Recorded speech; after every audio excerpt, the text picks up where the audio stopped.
Hola, muy buenas. México, Argentina, Bolivia son solo algunos de los países de América Latina que en los últimos días han firmado acuerdos con Rusia para comprar la vacuna contra el coronavirus Sputnik. En Europa vemos a Hungría y Serbia haciendo lo mismo. Serbia, además, ha comprado también millones de dosis de la vacuna china. Rusia y China, haciéndose fuertes y ganando peso político por medio de las vacunas contra la COVID-19, lo que llamaríamos diplomacia sanitaria y que os voy a explicar en este episodio. Hoy en Simple Política, ¿por qué hay una guerra por las vacunas? ¡Comenzamos!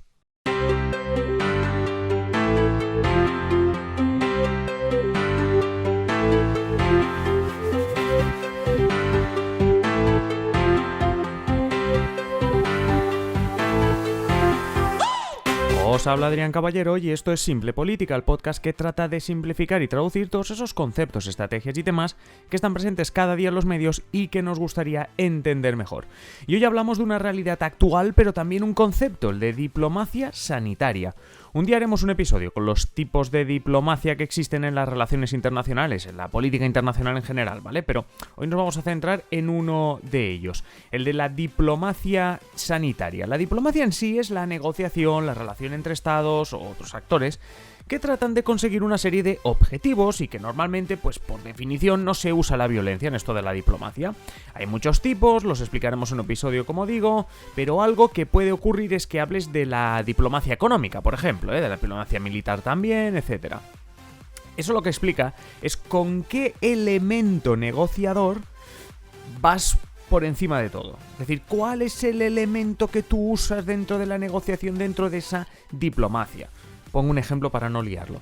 Si aplicas diplomacia económica, lo que estás haciendo es establecer relaciones con otros países mediante fuertes inversiones en ese país, por ejemplo, o con cualquier estrategia que tenga relación con la economía, inversiones, pues negociaciones a nivel económico, etc. La diplomacia militar, por poner otro ejemplo, puede ir en el mismo sentido, solo que con la compra-venta de material militar, la donación de equipo militar, la protección física de otros países, o al menos el decir, bueno, yo estaré aquí, haremos esta protección. Y llegamos a la diplomacia sanitaria, y muchos más, pero llegamos a la sanitaria. En este caso tendríamos también varias ramas, por decirlo así. Digamos que las acciones que haga un país en inversión sanitaria, en donaciones dentro del contexto sanitario y en la lucha contra enfermedades, pues sobre todo de cara a otros países, es lo que se considera diplomacia sanitaria, ya que te ayuda a tener una relación más fuerte con esos otros países. También, como nos pasaba con la militar, la compraventa de material sanitario ayuda ¿a qué? A fortalecer tu relación con ese otro país con el que estás negociando. Aquí la clave para que esto sea una estrategia fuerte y que te sirva es la dependencia y la necesidad que tenga ese país del material sanitario que tú le quieres vender o le quieres regalar o lo que quieras. Si depende de ti, o bien la necesidad de conseguir ese material por parte del país es alta, o las dos cosas a la vez, ese país tendrá incentivos ¿a qué? A llevarse bien contigo en cualquier aspecto, a respetarte, a no ponerte en evidencia, a no criticarte, a votar contigo en Naciones Unidas, etc. Eso es lo que ocurre en el actual contexto de pandemia. Para simplificarlo, veamos cómo tenemos la producción de vacunas a día de hoy.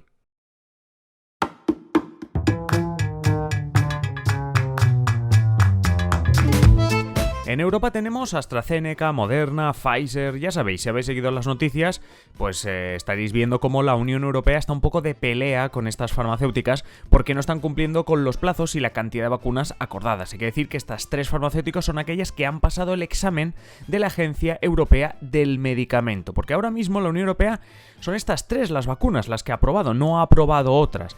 Además, se producen todas en suelo de la Unión Europea, necesario según las normas de la Unión Europea, que se produzcan en suelo de la Unión Europea. Otras vacunas famosas, aparte de las AstraZeneca, Moderna y Pfizer, pues por ejemplo la Sputnik rusa, que hace semanas que se está inyectando en ciudadanos rusos y que, como decíamos en la presentación del programa, ya se están vendiendo millones de dosis a otros países, entre ellos países de Latinoamérica como México, Argentina o Bolivia. Además también de países de Europa del Este e incluso alguno de la Unión Europea, como Hungría, que se ha saltado el consenso sobre solo comprar aquellas que están aprobadas por la Agencia Europea del Medicamento. Si alguien se pregunta si puede hacer esto Hungría, Pues como explicamos en el episodio 236, cuando el Reino Unido empezó a vacunar antes que nadie, dentro de la normativa de la Agencia Europea del Medicamento existe un punto en el cual un país puede ir por libre en caso de emergencia sanitaria, justo lo que ocurre ahora en todo el mundo, y obviamente pues Hungría ha utilizado ese punto, como lo utilizó el Reino Unido en su momento. Más vacunas famosas, por decirlo así, la vacuna china Sinopharm. En China pensaban tener vacunadas a 50 millones de personas antes del Año Nuevo Chino, de finales de la semana pasada, pero no llegan. Se están quedando un poco atrás, aunque es normal también que en el ratio de personas vacunadas respecto al total, pues se queden atrás porque cuentan con 1.400 millones de habitantes, o sea que la situación es complicada. Eso sí, dicen varios medios que el problema no está tanto en producirla o distribuirla, que podrías decir, hombre, con la población que hay, bueno, pues el problema dicen que está precisamente en la población, en que una parte no se siente segura con la vacuna, es algo que está pasando en más países, ¿no? Pero sobre todo, que a esa inseguridad se le añade el qué, que no hay una sensación de urgencia, porque China tiene controlada la pandemia, además ante sus ciudadanos precisamente transmite eso, la sensación de esto está controlado, y por tanto, dentro de la inseguridad que tienen, además dicen, bueno, pues si tampoco es tan urgente y si está controlado, pues ¿para qué, no? Bueno, que hay más vacunas, que podríamos hablar también de la vacuna india, que también obviamente por el peso de la población de India pues vemos que está vacunando a muchísima gente. También se distribuye en Argentina, por cierto, la vacuna india, y hay un sinfín de vacunas más. Recordad que también se está estudiando una vacuna española, pero no nos vamos a extender en ello. Vamos a explicar cómo estas vacunas están permitiendo que países como Rusia o China recuperen peso político. Sí, peso político en política internacional.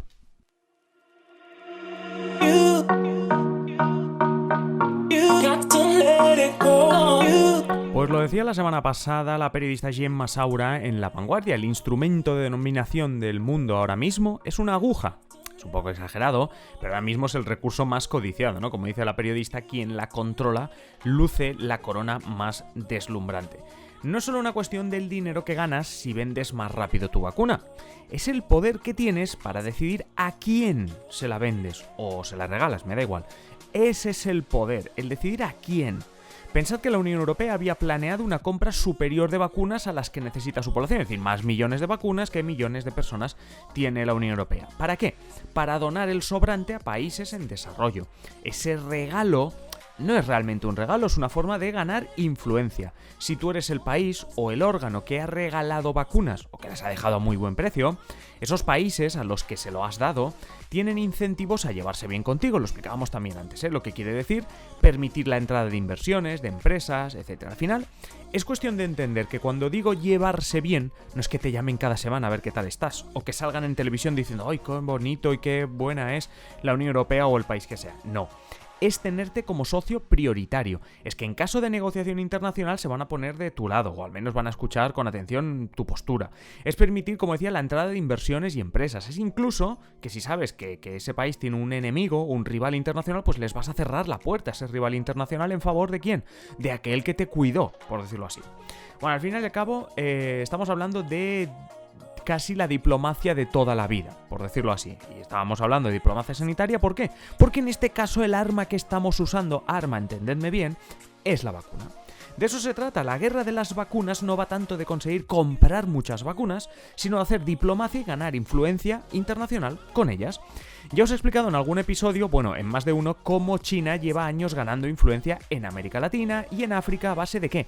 De inversiones económicas, porque lo suyo es la diplomacia económica.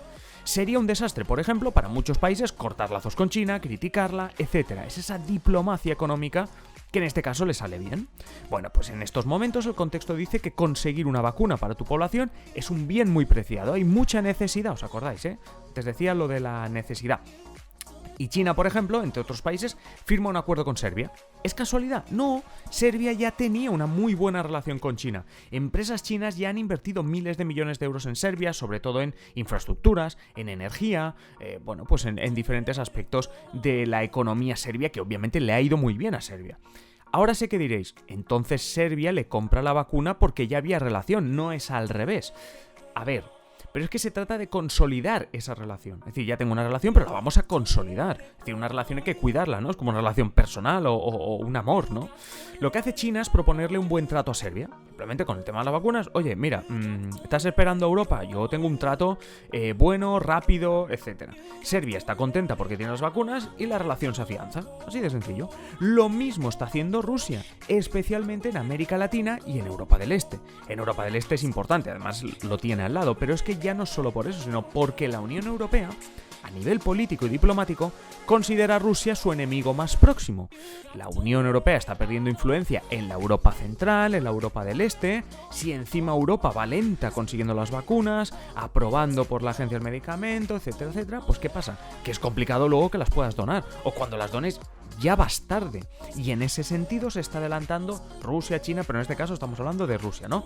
Llega Rusia y hace negocio con esos países de Europa del Este, con esos países de Europa central, como por ejemplo Hungría, que está dentro de la Unión Europea. Entonces, esos países, ¿qué pasa? Pues que vuelven a mirar a Rusia como un socio preferente. Inversiones, empresas, política, relaciones diplomáticas. Y antes os decía la importancia de cerrar la puerta a un rival. Bueno, pues en este caso la puerta se cierra ¿para quién? Para la Unión Europea. Desincentivo por pedir entrar en la Unión Europea. Es decir, pues ya, ¿para qué lo voy a pedir si tengo una muy buena relación con Rusia?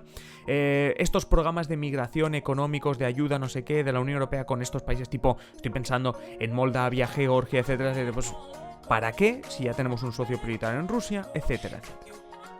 Como veis, no estamos tocando demasiado el tema sanitario en este episodio, ni intentamos no hacerlo nunca, ¿no? Porque no es nuestro campo, por decirlo así. Y es que además no hace ni falta para entender este tema de las vacunas, de lo que estamos hablando aquí, esta guerra de las vacunas. Solo hace falta hablar de eso, de las vacunas. Tenemos un elemento súper necesario, casi de urgencia, podemos decir, que los países quieren. Unos países que consiguen adelantarse y venderlo a buen precio, llevarlo hasta estos países que lo piden, América Latina, Europa del Este, Asia, y ya tienes diplomacia sanitaria que luego, obvio, tienes que complementar, afianzar, como lo de la relación, cuidarlo, etcétera. Pero vaya, que espero en definitiva que haya quedado un poco más claro el porqué de esta guerra por las vacunas y como veis que tiene mucho que ver con la propia política.